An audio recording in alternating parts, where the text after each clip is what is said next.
magaalada Jowhar ee caasimadda Hirshabelle waxaa maanta wasaaradda dhalinyarada iyo ciyaaraha Hirshabelle ka daafurtay mashruuc dalbil oo ah mashruuc dardargelinaya awoodsiinta dhaqan-dhaqaale ee dhalinyarada Soomaaliyeed. Ujeedada mashruuca ayaa ah sidii dhalinyarada deegaanada Hirshabelle kaga faa'iideysan lahaayeen shaqo la'aanta baahsan ee ka jirta deegaanada Hirshabelle. waxaana ka soo qayb galay maamulka gobolka Shabeellaha Dhexe kan degmada Jowhar, xubno ka tirsan labada gole Hirshabelle, dhalinyaro, haween iyo qaybaha kala duwan ee bulshada. ugu horreyn waxaa goobta ka hadlay Saciid Saalax Ibraahim oo agaasimaha guud ee wasaaradda dhalinyarada iyo ciyaaraha Hirshabelle iyo sidoo kale Maxamed Cabduqaadir Caddo. loo tababaro ama tababar la siiyo dhalinyarada deegaanada Hirshabelle laguna saacido inay la yimaadaan hal abuuro iyo fikiryo ganacsi.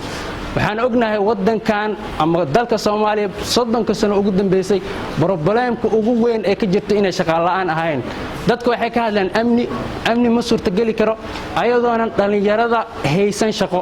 waxaan ognahay 90% problemada dalka ka socdo inay ugu wacan yihiin shaqo la'aanta. marka waxaa loo baahan yahay dadka inay ayaga shaqo abuurtaan. sidee ku abuuranayaan haddaysan maalgelin helin? mashruucan marka waxyaabaha uu dhiirigelinayo waxaa ka mid ah inuu maalgelin keeno, waxaa ka mid ah inuu baro siday dadka ayaga maxaa la dhahaa shaqo u abuuran lahaayeen ku dhiirigeliyo. waxaan rajaynayaa sida quruxda badan ee haddeertaan loo daahfuray ee qof walba ay qusayso arrintaas uu ka soo qayb galay inuu u noqon doono mashruuc sidiisa u fulo. dhinaca kale waxaa goobta ka hadlay gudoomiyaha degmada Jowhar Cusmaan Maxamed Mukhtaar Baari, gudoomiyaha dhalinyarada gobolka Shabeellaha Dhexe Fartuun Aadan Xiifo iyo wasiir dowlaha madaxtooyada Hirshabelle Ifraax Salaad Cumar. waa barnaamij fiican ee dhalinyarada wax u tarayso.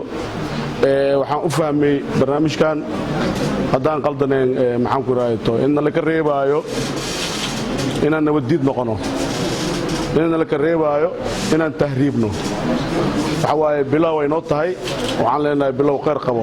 maanta waa maalin aad nooga weyn haddaan nahay dhalinyarada Hirshabelle ama caasimadda dowlad goboleedka Hirshabelle.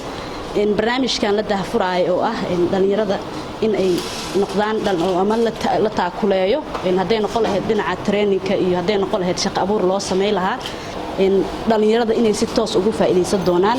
dhalinyarada waliba ku sugan deegaanka sababtoo ah dhalinyaradan deegaanka joogto waxaa jira qaar shaqo la'aan aan haysanin wax shaqo haddana wax bartay deegaankana joogo. annagana insha Allah tacaala waxaan ka geysan doonaa gacan weyn ganacsatayaal, aqoon-yahano, xiriir caalamiya, xiriirada aan leenahay oo dhan. waxaan rabnaa statekeena inuu noqdo state lagu faano, dhalinyaradeenana ay noqoto dhalinyaro markii ama tartan la gelayo ama aqoon hadday tahay inaan kor u soo qaadno, mashaariic u samayno. ugu dambeyn waxaa goobta ka hadlay gudoomiyaha gobolka Shabeellaha Dhexe Axmed Meere Makaraan iyo wasiirka wasaaradda dhalinyarada iyo ciyaaraha Hirshabelle Maxamed Cabdalla Cali Deeqo Carab. waxaan rabnaa inay noqdaan kuwa ka faa'iideystay beritana bulshada wax u taray waxa ay ka soo bilaabeen ayagoo yaqaan laga yaabo inay ayaga intay is saacidaan haddana dhalinyar kale inta ay soo saaraan ayaan ka rajayn doonaa mustaqbalka. markii haddii uu ganacsiga dadka la siiyey oo qofka u kabco ama uu u fiicnaado waxay ka shaqeyn karaan ayagana inay dad kale soo saaraan. dhalinyarada ku nool dowlad goboleedka Hirshabelle ay yihiin dad aqoon-yahan, dad wax bartay jaamacada iyo kulli ka soo dhameeyay, haddana ma taqaanaa waxaa loo qabanaa maxaa la dhahaa trainina loo qabanaa oo soconaya maalmo. traininkaas la rabaa ma taqaanaa discussion iyo adduunyo inay ku sameeyaan oo ma taqaanaa shaqo abuur looga soo saaro si dadka ma taqaanaa kambaniyada ka saacidaya shaqo abuurkan iyo waxyaabihii kamid in ma taqaanaa ay diyaariyaan si ayagana loogu sameeyo shaqo abuurkooda.